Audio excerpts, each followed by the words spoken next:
Hello everyone, welcome to vision competitive exams channel. তো এটা আমাদের ভিশন ডাব্লিউবিসিএস এর একটা সেকেন্ড চ্যানেল, তোমরা অনেকেই জানো। তো আজকে থেকে অর্থাৎ 15ই আগস্ট আজকে থেকে আমরা শুরু করছি জিকে জিএস অধ্যয়ন এই সিরিজটা। ঠিক আছে, এটা খুব ইম্পর্টেন্ট। কি কি পরীক্ষার জন্য নিচে সব মেনশন করা আছে। এই সিরিজটাতে আমরা প্রত্যেকটা ভিডিওতে বা প্রত্যেকটা ক্লাসে আমরা 25টা করে ইম্পর্টেন্ট প্রশ্ন আলোচনা করব। পুরোটাই থাকবে মিক্স সাবজেক্ট ফরম্যাটে। ঠিক আছে, আজকে হচ্ছে এটার প্রথম ক্লাস। তো তার আগে দেখো, আমাদের সমস্ত যে ইউটিউব ক্লাস যেগুলো হয় সেই ক্লাসের যে পিডিএফ, সেটা কিন্তু আমাদের ভিশন কম্পিটিটিভ এক্সামস যে অ্যাপ আছে ওই অ্যাপের ডাব্লিউবিপিএসসি সেকশনে গিয়ে অল পিডিএফ সেকশন একটা আছে, ওইখানে গেলে কিন্তু তোমরা ইউটিউবের সমস্ত ক্লাসের পিডিএফ পেয়ে যাবে। তো চলো শুরু করা যাক আজকের প্রথম ক্লাসের প্রথম প্রশ্ন দিয়ে। দেখো, শান্তি স্বরূপ, এটা স্পেলিংটা ভুল হয়েছে, শান্তি স্বরূপ ভাটনগর পুরস্কার যেই ক্ষেত্রে দেওয়া হয় সেটি কোনটি? এটা কিন্তু ডাব্লিউবিসিএস প্রিলি 2021-এ এসেছিল। তোমাদের সামনে অপশনস রয়েছে, তো উত্তর হয়ে যাবে বিজ্ঞান এবং প্রযুক্তি। ঠিক আছে, খুব ইম্পর্টেন্ট প্রত্যেকটা প্রশ্ন। এবার দেখো, আমাদের ভারতের যে সমস্ত বেসামরিক পুরস্কারগুলো রয়েছে তার মধ্যে প্রথম 4টে পুরস্কার কিন্তু অর্ডার মেলাতে চলে আসে অনেক সময় পরীক্ষাতে।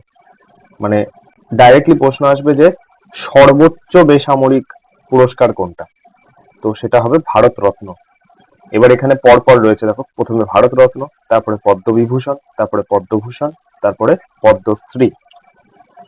নেক্সট কোশ্চেন দেখো, অনিলা দেবী এই ছদ্মনামে কে পরিচিত ছিলেন? খুব খুব খুব ইম্পর্টেন্ট প্রশ্ন। অপশনস তোমাদের সামনে। এই প্রশ্নটা কিন্তু ডাব্লিউবিপি কনস্টেবল 2019-এ এসেছিল। তো এটা রাইট অ্যান্সার হয়ে যাবে শরৎচন্দ্র চট্টোপাধ্যায়। এবার এখানে কিছু ইম্পর্টেন্ট ছদ্মনাম এবং সেই ছদ্মনামটি কার সেটার লিস্ট রয়েছে একটা। দেখো, অনিলা দেবী শরৎচন্দ্র চট্টোপাধ্যায়, ভানু সিংহ বা আন্নাকালী পাকরাশি এটা রবীন্দ্রনাথ ঠাকুর, ধূমকেতু বা ব্যাঙাচি এটা কাজী নজরুল ইসলাম, কমলাকান্ত এটা হচ্ছে বঙ্কিমচন্দ্র চট্টোপাধ্যায়, তাতা এটা হচ্ছে সুকুমার রায়, কালপুরুষ এবং সুপান্থ এটা হচ্ছে সুবোধ ঘোষ, কৃত্তিবাস এটা হচ্ছে প্রেমেন্দ্র মিত্র, কচ্ছিৎ পৌঢ় এটা হচ্ছে বিভূতিভূষণ বন্দ্যোপাধ্যায়, নীল লোহিত এটা হচ্ছে সুনীল গঙ্গোপাধ্যায়, মৌমাছি এটা হচ্ছে বিমল ঘোষ, হাবু শর্মা এটা হচ্ছে তারাশঙ্কর বন্দ্যোপাধ্যায় এবং হুতুম প্যাঁচা এটা হচ্ছে কালীপ্রসন্ন সিংহ। তো খুব ইম্পর্টেন্ট কিন্তু লিস্টটা। নেক্সট প্রশ্ন দেখো, ভারত এবং পাকিস্তানের মধ্যে সীমান্ত নির্দেশ করে কোন লাইন বা কোন রেখা? অপশনস তোমাদের সামনে। একটু ট্রিকি মনে হতে পারে প্রশ্নটা, কিন্তু সঠিক উত্তর হচ্ছে স্যার ক্রিক বা সার ক্রিক। ঠিক আছে, এটা কোথায় অবস্থিত? দেখো, আমাদের যে গুজরাট যে স্টেটটা রয়েছে, ঠিক আছে, এটা যদি আমাদের ইন্ডিয়ার ম্যাপ হয়, আমাদের যে গুজরাট স্টেটটা, সেই স্টেটের কিন্তু একদম শেষে কিন্তু এই সার ক্রিকটা অবস্থিত। ঠিক আছে, আচ্ছা। এবার দেখো, এখানে কিছু দেশ, সীমান্তবর্তী রাজ্য এবং দৈর্ঘ্য দেওয়া রয়েছে। দেখো, আফগানিস্তান জম্মু এবং কাশ্মীর অঞ্চলের সাথে বর্ডার শেয়ার করে প্রায় 106 কিলোমিটার। এখানে যে দূরত্বগুলো আছে এগুলো কিন্তু অ্যাপ্রক্সিমেট। ঠিক আছে, এগুলো কিন্তু অ্যাপ্রক্সিমেট দূরত্ব। আচ্ছা, বাংলাদেশ দেখো, পশ্চিমবঙ্গ, মিজোরাম, মেঘালয়, ত্রিপুরা, আসাম এই কটা স্টেটের সাথে রয়েছে 4096 কিলোমিটার দূরত্ব। ভুটান, অরুণাচল প্রদেশ, আসাম, সিকিম, পশ্চিমবঙ্গ এই কটা স্টেটের সাথে। আচ্ছা, চীন, জম্মু অ্যান্ড কাশ্মীর, হিমাচল প্রদেশ, উত্তরাখণ্ড, সিকিম এবং অরুণাচল প্রদেশ। মায়ানমার, অরুণাচল প্রদেশ, মণিপুর, মিজোরাম, নাগাল্যান্ড। নেপাল, সিকিম, পশ্চিমবঙ্গ, বিহার, উত্তরপ্রদেশ, উত্তরাখণ্ড। এবং পাকিস্তান, জম্মু কাশ্মীর, পাঞ্জাব, গুজরাট এবং রাজস্থান। তো খুব ইম্পর্টেন্ট লিস্ট এটা, যখন পিডিএফটা তোমরা পাবে অবশ্যই কিন্তু রিভিশন দিয়ে নেবে। নেক্সট কোশ্চেন দেখো, ভারত রত্ন পুরস্কার প্রাপ্ত প্রথম মহিলা কে ছিলেন? অপশনস তোমাদের সামনে। এই প্রশ্নটা কিন্তু এসএসসি সিএইচএসএল 2014-তে এসেছিল। ঠিক আছে, অর্থাৎ হাই সেকেন্ডারি লেভেলের পরীক্ষাতে এসেছিল, মানে এটা কিন্তু আমাদের স্টেটের যে কোনো হাই সেকেন্ডারি লেভেল বা মাধ্যমিক লেভেল পরীক্ষার জন্যও কিন্তু ইম্পর্টেন্ট। তো এটার অ্যান্সার হয়ে যাবে ইন্দিরা গান্ধী। দেখো, 1971 সালে তাকে ভারতরত্ন দেওয়া হয়। তিনি ভারতের প্রথম মহিলা প্রধানমন্ত্রী ছিলেন। ঠিক আছে, 1971 সালে ভারতরত্ন পান তিনি। এবং 1959 সালে তিনি কংগ্রেস দলের কিন্তু সভাপতি নিযুক্ত হয়েছিলেন। নেক্সট কোশ্চেন দেখো, ইতিহাসের প্রশ্ন, কলিঙ্গ যুদ্ধ কবে হয়েছিল? অপশনস তোমাদের সামনে, ঠিক আছে? রাইট অ্যান্সার হয়ে যাবে 261 খ্রিস্টপূর্ব। আচ্ছা, এখানে ইনফো দেখো, অশোক তার রাজত্বের অষ্টম বছরে 261 খ্রিস্টপূর্বাব্দে কলিঙ্গ যুদ্ধ করেছিলেন। এই যুদ্ধে রাজা গণহত্যা দ্বারা বিচলিত হয়ে রাজ্য জয়ের নীতি ত্যাগ করে সাংস্কৃতিক বিজয়ের নীতি গ্রহণ করেছিলেন। অর্থাৎ এই যুদ্ধের পর থেকে কিন্তু যেটাকে বলে অশোক ভেরি ঘোষ নীতি থেকে সরে গিয়ে ধর্ম ঘোষ নীতি গ্রহণ করেছিলেন। অশোকের ত্রয়োদশ শিলালিপি থেকে কিন্তু এই যুদ্ধের বিবরণটা পাওয়া যায়। নেক্সট কোশ্চেন দেখো, মানব দেহে কোন ভিটামিন ফ্রি র্যাডিক্যাল ইনহিবিটর, ঠিক আছে, ইনহিবিটর হিসেবে কাজ করে? অপশনস তোমাদের সামনে, রাইট অ্যান্সার হয়ে যাবে ভিটামিন সি এবং ই, ঠিক আছে? এবার এখানে খুবই ইম্পর্টেন্ট একটা টেবিল লিখেছি, দেখো, ভিটামিন এ যার রাসায়নিক নাম হচ্ছে retinol, vitamin B one thymine, vitamin B2 riboflavin, vitamin বি3 niacin, vitamin বি5 পেন্টাথেনিক acid, vitamin বি6 pyridoxine, vitamin বি7 বায়োটিন, vitamin বি9 folic acid, vitamin বি12 cyanocobalamin. আচ্ছা, ভিটামিন সি সবাই জানো অ্যাসকর্বিক অ্যাসিড, ভিটামিন ডি এটা হচ্ছে ক্যালসিফেরল এবং এরগো ক্যালসিফেরল। আচ্ছা, ভিটামিন ই এটা হচ্ছে টোকোফেরল, ভিটামিন কে এটা হবে ন্যাপথোকুইনল, ঠিক আছে? আচ্ছা, নেক্সট প্রশ্ন দেখো, সাংবাদিকতার ক্ষেত্রে অসামান্য অবদানের জন্য নিচের কোন আন্তর্জাতিক পুরস্কারটি দেওয়া হয়? এটা কিন্তু এসএসসি সিজিএল এ এসেছিল। আচ্ছা, সাংবাদিকতার ক্ষেত্রে বলেছে, অপশনস তোমাদের সামনে, রাইট অ্যান্সার হবে পুলিৎজার প্রাইজ, ঠিক আছে? আচ্ছা, পুলিৎজার প্রাইজ জয়ী কিছু বিখ্যাত ভারতীয় দেখে নিই আমরা। গোবিন্দ বিহারী লাল 1937 পেয়েছিলেন, গীতা আনন্দ, সংঘমিত্রা কলিতা, সিদ্ধার্থ মুখোপাধ্যায়, চন্নী আনন্দ এবং মুখতার খান, দানিশ সিদ্দিকী, আদনান সাবিদি, শান্না ইরশাদ মাট্টু এবং অমিত দেব। এগুলো কেন এখানে রাখা হয়েছে এই পার্সোনালিটি গুলো? কারণ পার্সোনালিটি, ইম্পর্টেন্ট পার্সোনালিটি বলে যে স্ট্র্যাটেজিকের পার্টটা রয়েছে, সেখান থেকে কিন্তু জাস্ট একটা কিছু চারটে অপশন দিয়ে দেবে, বলবে এনাদের মধ্যে কে পুলিৎজার প্রাইজ পেয়েছিলেন, তো এরকম ভাবে আসতে পারে। তাই কিছু ইম্পর্টেন্ট নাম এখানে রাখা হয়েছে যাতে ইজিলি মুখস্থ থাকে। নেক্সট কোশ্চেন দেখো, 1857 সালের মহাবিদ্রোহে কে ভারতের সর্বপ্রথম জাতীয় সংগ্রাম এটাকে বলেছিল? অর্থাৎ 1857 সালের মহাবিদ্রোহকে ভারতের সর্বপ্রথম জাতীয় সংগ্রাম, এটার ইংলিশ হচ্ছে India's first Indian war of independence. তো এইটা কে বলেছিলেন? অপশন তোমাদের সামনে, রাইট অ্যান্সার হবে ভিডি সাভারকার, অর্থাৎ বিনায়ক দামোদর সাভারকার। এবার এখানে আমরা কিছু জায়গা এবং সেই জায়গা থেকে কারা বা কে নেতৃত্ব দিয়েছিলেন 1857 মহাবিদ্রোহে সেটা একবার দেখি।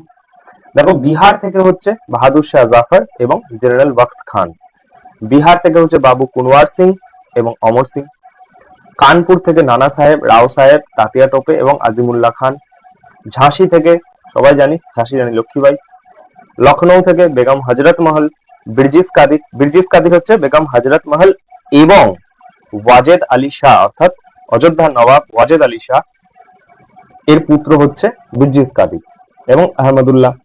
উড়িষ্যা থেকে ছিল সুরেন্দ্র শাহী, উজ্জ্বল শাহী, ফারুকাবাদ থেকে ছিল তুফজাল হাসান খান, আসাম থেকে ছিল কন্দ পরমেশ্বর সিং এবং মনিরাম দত্ত বড়ুয়া। এইটা ইম্পর্টেন্ট, কিন্তু রিসেন্ট এক্সামে একটা দুটো এক্সামে মনে পড়ছে না ঠিক, কিন্তু এইটা কিন্তু এসেছিল। রাজস্থান থেকে ছিল দেখো জয়দেওয়াল সিং এবং হরিদেওয়াল সিং। নেক্সট কোশ্চেন, লাইকেন কার কার সমবায়ের ফলে তৈরি হয়? অর্থাৎ লাইকেন কোন দুটো জিনিসের মধ্যে সিম্বায়োটিক রিলেশনশিপ তৈরি করে? অপশন তোমাদের সামনে, রাইট অ্যান্সার হয়ে যাবে কিন্তু ছত্রাক এবং শৈবাল। আচ্ছা, এবার লাইকেন সম্বন্ধে জেনে নিই। লাইকেন হলো ছত্রাক এবং শৈবালের একটা সংমিশ্রণ। ছত্রাক জল এবং যান্ত্রিক সুরক্ষা প্রদান করে, যেখানে শৈবাল খাদ্য উৎপাদন করে। লাইকেনের শৈবালীয় এবং ছত্রাকীয় উপাদানগুলিকে যথাক্রমে ফাইকোবায়ন্ট এবং মাইকোবায়ন্ট হিসেবে উল্লেখ করা হয়। গাছের ছাল এবং পাথরের উপরে লাইকেন বাড়তে দেখা যায় এবং এগুলি পরিবেশের ক্ষেত্রে অত্যন্ত সংবেদনশীল। নেক্সট প্রশ্ন দেখো, ব্রজেশ্বর এবং প্রফুল্ল খুবই খুবই খুবই বিখ্যাত দুটো চরিত্র। এই চরিত্র দুটো কোথায় পাওয়া যায় বা কোন উপন্যাস বা কোন সাহিত্যে এটা পাওয়া যায়? এটা কিন্তু পিএসসি মিসলেনিয়াস 2012-তে এসেছিল। অপশনস তোমাদের সামনে রয়েছে। রাইট অ্যান্সার হবে দেবী চৌধুরানী। ঠিক আছে, আচ্ছা এখানে দেখো দেবী চৌধুরানী এই গল্প মানে এই উপন্যাসটি কিন্তু বঙ্কিমচন্দ্র চট্টোপাধ্যায় লিখেছিলেন 1884 সালে। ঠিক আছে, আর তার পরের বছরই কি প্রতিষ্ঠা হচ্ছে 1885-তে, সেটা হচ্ছে আইএনসি অর্থাৎ ইন্ডিয়ান ন্যাশনাল কংগ্রেস। আচ্ছা, এই উপন্যাসটি ভারতে ব্রিটিশ রাজ্যের বিরুদ্ধে চট্টগ্রাম বিদ্রোহের সময় এবং বিশেষ করে সশস্ত্র প্রতিরোধ আন্দোলনের সদস্য প্রীতিলতা ওয়াদ্দেদারের চিত্রকে ঘিরে গঠিত হয়েছিল। ঠিক আছে, আচ্ছা এখানে কিন্তু ব্রজেশ্বর উপন্যাসে এবং প্রফুল্ল স্নেহময় এবং দয়ালু স্বামী, বুঝতেই পারছো দুটো চরিত্র ব্রজেশ্বর এবং প্রফুল্ল। হ্যাঁ, নেক্সট প্রশ্ন দেখো, ইথিলিন ইথিলিন গ্লাইকল কোন অ্যাসিডের ঘনীভবন পলিমার হলো টেরিলিন? ঠিক আছে, মানে ইথিলিন গ্লাইকল এবং কোন অ্যাসিডের ঘনীভবন পলিমার হচ্ছে টেরিলিন, অর্থাৎ ইথিলিন গ্লাইকল প্লাস কোন অ্যাসিড এর ঘনীভবন পলিমার হলো টেরিলিন, এইটা বোঝাতে চেয়েছে। অপশনস তোমাদের সামনে। রাইট অ্যান্সার হবে কিন্তু টেরেফথ্যালিক অ্যাসিড। ঠিক আছে, আচ্ছা টেরিলিন হলো একটি ঘনীভবন পলিমার যা টেরেফথ্যালিক অ্যাসিড এবং ইথিলিন গ্লাইকলের মধ্যে কিন্তু এস্টারি ভবন বিক্রিয়ার দ্বারা সংশ্লেষিত হয়। এটি একটি থার্মোপ্লাস্টিক পলিমার এবং কাপড় ও বাসন তৈরিতে কিন্তু এটা ব্যবহার হয়। টিতে টেরিলিন, টিতে টেরেফথ্যালিক অ্যাসিড। ঠিক আছে, একটুখানি ট্রিক লাগিয়ে মুখস্থ রাখবে। নেক্সট প্রশ্ন দেখো, ভারতের উত্তর দক্ষিণের বিস্তারটা কত, অর্থাৎ দূরত্বটা কত? এখানে উত্তর দক্ষিণ বলেছে। ঠিক আছে, অর্থাৎ আমরা যদি জম্মু অ্যান্ড কাশ্মীরটা দেখি এবং আমাদের যে নিচের দিকে সাউথ ইন্ডিয়াটা, তো বলছে এইখান থেকে এইখান অব্দি দূরত্বটা কত? অপশনস তোমাদের সামনে। রাইট অ্যান্সার হবে 3214 কিলোমিটার।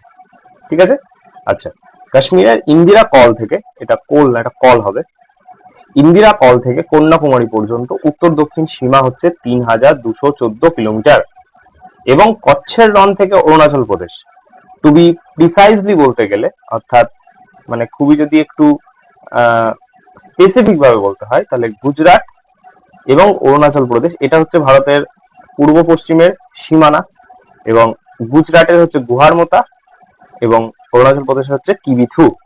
তো এই যে দুটো স্থান, এদের মধ্যে প্রায় 2933 কিলোমিটারের দূরত্ব এবং টোটাল ভারতের ক্ষেত্রফল হচ্ছে 32,87,263 বর্গ কিলোমিটার এবং এটি বিশ্বের 7ম বৃহত্তম দেশ। ঠিক আছে, এবং জনসংখ্যার খাতিরে সেটা হচ্ছে প্রথম। ঠিক আছে, আর বিশ্বের মোট ভূপৃষ্ঠের প্রায় 2.4% কিন্তু ভারত রয়েছে। নেক্সট প্রশ্ন দেখো, কবে সাঁওতাল বিদ্রোহ হয়েছিল? অপশন তোমাদের সামনে রয়েছে। রাইট অ্যান্সার হবে 1855 খ্রিস্টাব্দ। খুবই ইম্পর্টেন্ট একটা বিদ্রোহ, 1855 সালে হয় এটা। আচ্ছা, সাঁওতাল বিদ্রোহ হচ্ছে ব্রিটিশ এবং জমিদারদের বিরুদ্ধে বিহারের রাজমহল পাহাড়ে বসতি স্থাপন করা সাঁওতালি উপজাতিদের দ্বারা সংগঠিত একটা বিদ্রোহ। এই বিদ্রোহের নেতা আমরা সকলেই জানি ভগবান সিধু এবং ভগবান কানহু।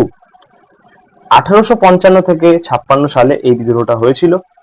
অত্যাচারে ব্রিটিশ রাজ্য ব্যবস্থা, সুদ প্রথা এবং ভারতের জমিদারি প্রথা সাঁওতাল জনগণকে বিরক্ত করেছিল এবং তাই জন্য দুই সাঁওতাল ভাই অর্থাৎ ভগবান সিধু এবং ভগবান কানহু মুর্মু প্রায় 10,000 সাঁওতালকে নিয়ে একটা বাহিনী গঠিত করেছিলেন এবং ইংরেজদের বিরুদ্ধে কিন্তু বিদ্রোহ ঘোষণা করেছিলেন। আচ্ছা, তোমরা এখানে একটা কমেন্ট করে জানাও, এই যে সাঁওতাল বিদ্রোহ অর্থাৎ সান্থাল রেবেলিয়ন, এই বিদ্রোহে একজন অত্যাচারী পুলিশ অফিসারের নাম কিন্তু পাওয়া যায়। ঠিক আছে, একজন অত্যাচারী পুলিশ অফিসারের নাম কিন্তু পাওয়া যায় এবং এটা কিন্তু পরীক্ষাতে আসে। এই পুলিশ অফিসারের নামটা কিন্তু পরীক্ষাতে আসে। তো ওনার নামটা যদি কমেন্টে জানাতে পারো, তাহলে দেখবে এইটা খুঁজতে গিয়ে তোমাদের আরো কত রকমের ইনফো তোমরা পাও। নেক্সট হচ্ছে দেখো পারসেক। পারসেক একক দ্বারা কি পরিমাপ করা হয়? ঠিক আছে, ইউনিট অ্যান্ড মেজারমেন্টের যে চ্যাপ্টার আছে আমাদের ফিজিক্সে, সেই চ্যাপ্টারে কিন্তু একটা পুরো লিস্ট থাকে। সেই লিস্ট থেকে কিন্তু কিছু জিনিস অবশ্যই পড়ে রাখবে, প্রত্যেকটা পরীক্ষার জন্য ইম্পর্টেন্ট। তো পারসেক একক দ্বারা কোনটা পরিমাপ করা হয়? সেটা হচ্ছে মহাজাগতিক দূরত্ব। আচ্ছা, পারসেক হলো দূরত্বের একক। এটি দৈর্ঘ্যের একটি একক যা সৌরজগতের বাইরের মহাজাগতিক বস্তুর দূরত্ব পরিমাপ করতে ব্যবহার করা হয়। এক পারসেক সমান সমান 30 ট্রিলিয়ন কিলোমিটার, অর্থাৎ 3 আলোক বর্ষেরও বেশি। ঠিক আছে, 3 আলোক বর্ষেরও বেশি। এইবার তোমরা কমেন্ট করে জানাও 1 লাইট ইয়ার অর্থাৎ 1 আলোক বর্ষ সমান সমান কত কিমি? এটা প্লিজ তোমরা কমেন্ট করে জানাও। নেক্সট কোশ্চেন, প্রথম মহিলা যিনি জ্ঞানপীঠ পুরস্কার জিতেছিলেন। অপশন তোমাদের সামনে। এটা কিন্তু আমাদের 15 নম্বর প্রশ্ন চলছে। ঠিক আছে, রাইট অ্যান্সার হবে কিন্তু আশাপূর্ণা দেবী। দেখো এই পুরস্কার সম্বন্ধে বা এই সম্বন্ধে কিছু জেনে নেওয়া যাক। এই পুরস্কারের মধ্যে পড়ে 11 লাখ টাকা নগদ পুরস্কার একটা, এবং একটি বাগদেবীর মূর্তি অর্থাৎ সরস্বতী ঠাকুরের মূর্তি থাকে ব্রোঞ্জের। এটা কেন লেখা হচ্ছে এখানে? কারণ তোমরা রিসেন্টলি দেখেছো আমাদের যদি সেন্ট্রালের যদি কোনো পরীক্ষা আমরা ধরি, কারণ আমাদেরকে এখন যে সময় আমরা রয়েছি সমস্ত রকম পরীক্ষাকে একসাথে নিয়ে আমাদের চলতে হবে। তো সেন্ট্রালের যদি কোনো পরীক্ষা দেখি, সেখানে কিন্তু অলরেডি স্টেটমেন্ট বেসড কোশ্চেন মাধ্যমিক লেভেলেও কিন্তু আসা শুরু করে দিয়েছে। তো ওয়াই নট আমরা এখন থেকেই প্রিপেয়ার থাকি, যদি ওখান থেকেও কোনো কোশ্চেন কপি করে আমাদের ওয়েস্ট বেঙ্গল পাবলিক সার্ভিস কমিশনের কোনো পরীক্ষায় দিয়ে দেওয়া হয়, তখন আমরা কি করব? অতএব এখন থেকে কিন্তু কিছু স্টেটমেন্ট বেসড প্রশ্ন কিন্তু আমরা এখন থেকেই জানতে থাকি। তো দেখো এখানে কিন্তু 11 লাখ টাকা পুরস্কার দেওয়া হয় এবং একটা বাগদেবীর মূর্তি দেওয়া হয়। এই পুরস্কারের প্রথম প্রাপক ছিলেন জি শঙ্কর কুরুপ, যিনি 1965 সালে প্রথম এই জ্ঞানপীঠ পুরস্কারটা পেয়েছিলেন।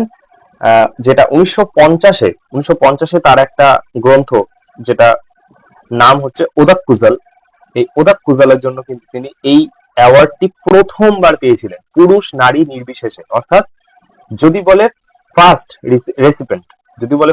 রেসিপেন্ট, তাহলে হবে কিন্তু জি শঙ্কর কুরুপ। যদি বলে ফার্স্ট ওমেন, তাহলে হবে আশাপূর্ণা দেবী।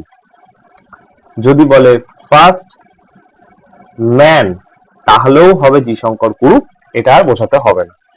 আচ্ছা, তারপরে দেখো তারাশঙ্কর বন্দ্যোপাধ্যায় গণদেবতার জন্য পেয়েছিলেন 1966 সালে এই জ্ঞানপীঠ। ঠিক আছে, আশাপূর্ণা দেবী ছিলেন 1976 সালে জ্ঞানপীঠ পুরস্কার বিজয়ী, অর্থাৎ তিনি কিন্তু 1976-এ পান এই অ্যাওয়ার্ডটি। ঠিক আছে, অর্থাৎ সেকেন্ড বাঙালি। ঠিক আছে, এটাও কিন্তু মনে রাখবে, সেকেন্ড বাঙালি হিসেবে। প্রথম বাঙালি যদি বলে জ্ঞানপীঠ পুরস্কার প্রাপ্ত, সেটা কিন্তু হবে তারাশঙ্কর বন্দ্যোপাধ্যায়। প্রথম বাঙালি পুরুষ জ্ঞানপীঠ পুরস্কার প্রাপ্ত তারাশঙ্কর বন্দ্যোপাধ্যায়।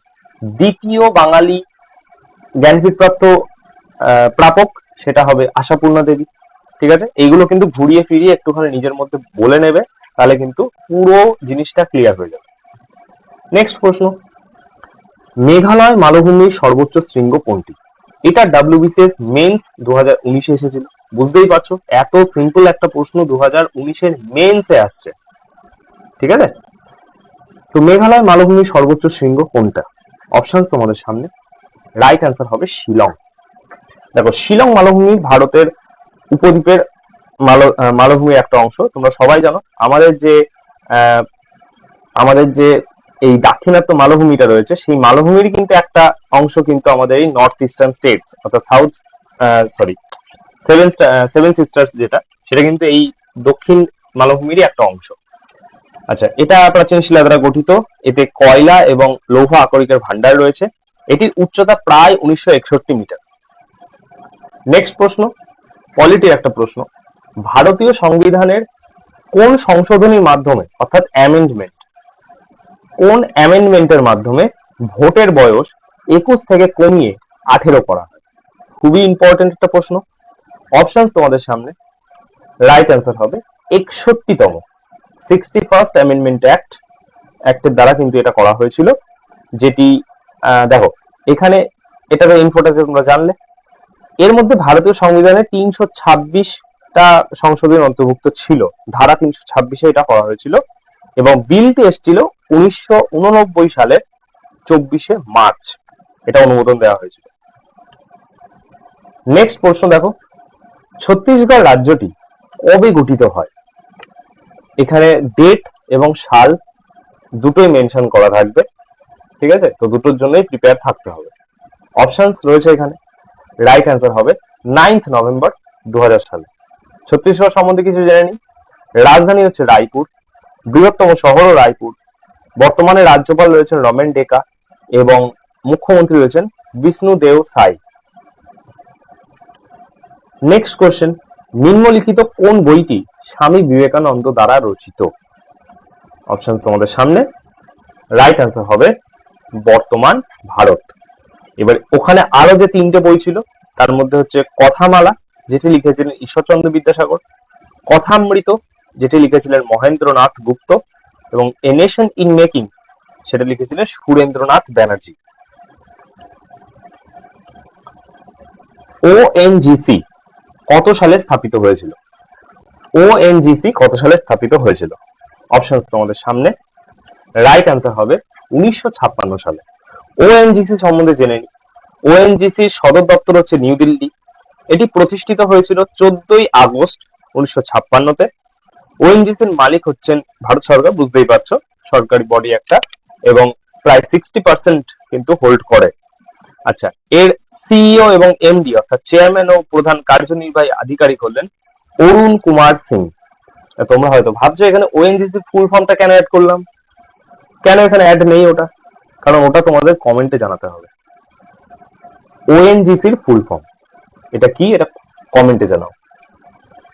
নেক্সট কোশ্চেন দেখো, পলিটি আরো একটা কোশ্চেন, নিম্নলিখিত কোন ধারায় সাম্যের অধিকারের কথা বলা হয়েছে? অপশন তোমাদের সামনে।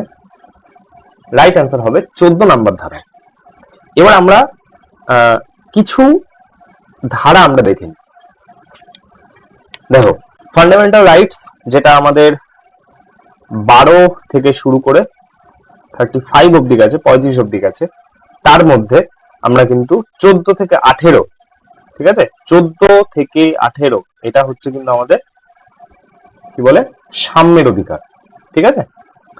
14 নম্বর ধারায় বলা হয়েছে রাষ্ট্র, ধর্ম, বর্ণ, জাতি এগুলোর কারণে ভারতের ভূখণ্ডের মধ্যে কোনো ব্যক্তিকে আইনের দৃষ্টিতে সাম্য বা আইনের সমান সুরক্ষা, ইকুয়ালিটি বিফোর ল এবং ইকুয়াল প্রোটেকশন অফ ল, এইটা বলা আছে 14 নম্বরে। 15 নম্বর আর্টিকেলে তোমরা সবাই জানো ধর্ম, বর্ণ, জাতি, লিঙ্গ এবং জন্মস্থান, ঠিক আছে, religion, race, caste, sex and place of birth, এগুলোর বিচারে কিন্তু কাউকে বৈষম্য করা যাবে না। 16 নম্বরে বলা আছে রাষ্ট্রের অধীনে কোনো দপ্তরে চাকরি বা নিয়োগ সংক্রান্ত বিষয়ে সকল নাগরিকের মধ্যে একটা সমতা থাকবে। 17 নম্বরে বলা আছে অস্পৃশ্যতা বিলোপ, এবং 18 নম্বরে বলা আছে টাইটেলস সম্বন্ধে, অর্থাৎ সামরিক এবং শিক্ষাগত টাইটেল বাদে সমস্ত রকমের উপাধি কিন্তু নামের আগে বা পরে ব্যবহার করা যাবে না, ঠিক আছে। নেক্সট কোশ্চেন, নিম্নের কোন রাজ্যে মৈকাল পর্বতশ্রেণী অবস্থিত? 22 নম্বর প্রশ্ন আমাদের। অপশন তোমাদের সামনে। মৈকাল পর্বতশ্রেণী অবস্থিত ছত্তিশগড়ে, ঠিক আছে। এবার মৈকাল পর্বতশ্রেণী নিয়ে কিছু জেনে নিই। মধ্যপ্রদেশের মৈকাল পর্বতমালা, মধ্যপ্রদেশ কেন, কারণ মধ্যপ্রদেশ থেকেই তো ছত্তিশগড়টা আলাদা হয়ে গেছিল, তাই যখন একসাথে ছিল পর্বত তো এমন না যে একটা স্টেট আলাদা হবে তবে সেখানে পর্বত গজিয়ে উঠবে, এটা তো হয় না, পর্বত থাকবে। এবার মধ্যপ্রদেশের মৈকাল পর্বতমালায় অমরকন্টক পাহাড় থেকে নর্মদা নদী উত্থিত হয়েছে, এটা কিন্তু একটা পয়েন্ট, এই মৈকাল পর্বতমালারই একটা কিন্তু স্ট্যাটিক ইনফো বলতে পারো এখানে। এই মোহনা হলো গুজরাটের খাম্বাত উপসাগরের দিকে প্রবাহিত হয়। নর্মদা নদীর পাশাপাশি সোন, মহানদী এবং অনার্দহ হলো গোদাবরী প্রধান শাখা নদী, যা কিন্তু এই অমরকন্টক থেকে কিন্তু উত্থিত হয়। নেক্সট কোশ্চেন, ভারতীয় সংবিধানের রচনার উদ্দেশ্যে গঠিত গণপরিষদের প্রাথমিক সদস্য সংখ্যা কত ছিল? প্রাথমিক সদস্য সংখ্যা কত ছিল? এটা হবে, অপশন তোমাদের সামনে রয়েছে, রাইট অ্যান্সার হবে 389। গণপরিষদের মোট সদস্য সংখ্যা 389, যার মধ্যে 292 জন ছিল প্রদেশের প্রতিনিধি, 93 জন ছিল রাজ্যের প্রতিনিধি, এবং যে চারটে বেঁচে থাকছে তারা হলো চিফ কমিশনার প্রভিন্স থেকে এসেছিল। ঠিক আছে, যার মধ্যে দিল্লি, আজমের মেরওয়া, কুর্গ এবং ব্রিটিশ বালুচিস্তান। ঠিক আছে, তার মানে হচ্ছে 389 কে যদি তুমি বাইফারকেট করো তাহলে সেখান থেকে বেরিয়ে আসবে 292, 93 এবং 4। বঙ্কিমচন্দ্র চট্টোপাধ্যায়ের আনন্দমঠ উপন্যাসে বাংলার কোন বিদ্রোহের কাহিনী বর্ণিত হয়েছে? অপশন তোমাদের সামনে, রাইট আনসার হবে কিন্তু সন্ন্যাসী বিদ্রোহ। আমরা এই ক্লাসের একদম শুরুর দিকে দুটো চরিত্র পড়েছিলাম, ব্রজেশ্বর এবং প্রফুল্ল। তারা ছিলেন কিন্তু দেবী চৌধুরানী গল্পে বা দেবী চৌধুরানী উপন্যাসে। সেই দেবী চৌধুরানীও কিন্তু এই সন্ন্যাসী বিদ্রোহের সাথেও কিন্তু তিনি জড়িত ছিলেন।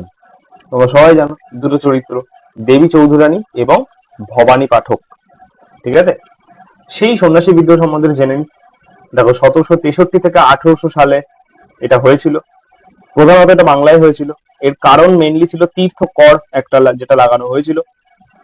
আচ্ছা, এর সাথে আরেকটা বিদ্রোহ জুড়ে যায়, সেটা হচ্ছে ফকির বিদ্রোহ, সেটাও বাংলাতে, যার নেতা ছিল মজনু শাহ এবং চিরাগ আলী। আর যদি সন্ন্যাসী বিদ্রোহ বলে তাহলে ওই ভবানী পাঠক এবং হচ্ছে দেবী চৌধুরানী। এটার কারণ কিন্তু ধর্মীয় পুরোপুরি। নেক্সট কোশ্চেন, নিম্নের কোন নদীটি তিব্বতে সাংপো নামে পরিচিত? তিব্বতে সাংপো, এই সাংপো স্পেলিংটা কিন্তু একটু আলাদা, TSANPO, সাংপো, জি হবে। আচ্ছা, সাংপো নামে কোন নদীটা পরিচিত?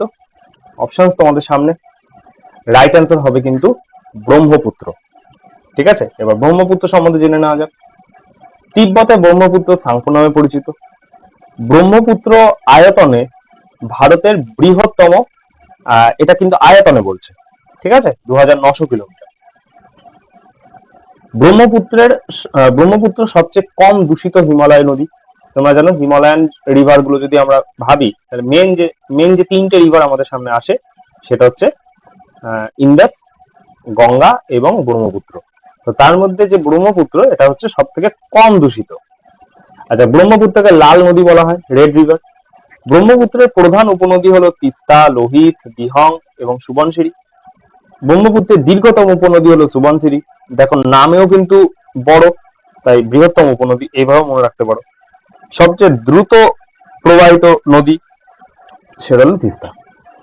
তোমরা কমেন্ট করে জানাও গঙ্গা নদীর লেন্থ কত। এবার এখানে কিন্তু আমাদের এই যে ক্লাসটা আজকের সেটা কিন্তু এখানে শেষ হচ্ছে। যেই প্রশ্নগুলো কমেন্টে জানাতে বললাম প্লিজ কমেন্টে জানিও, এবং ক্লাসটি কেমন লাগলো, আমাদের এই নতুন যে উদ্যোগ এটা তোমাদের কেমন লাগলো এই সব কিন্তু অবশ্যই কমেন্টে জানাবে। তো আমাদের দেখা হচ্ছে নেক্সট ক্লাসে। টাটা।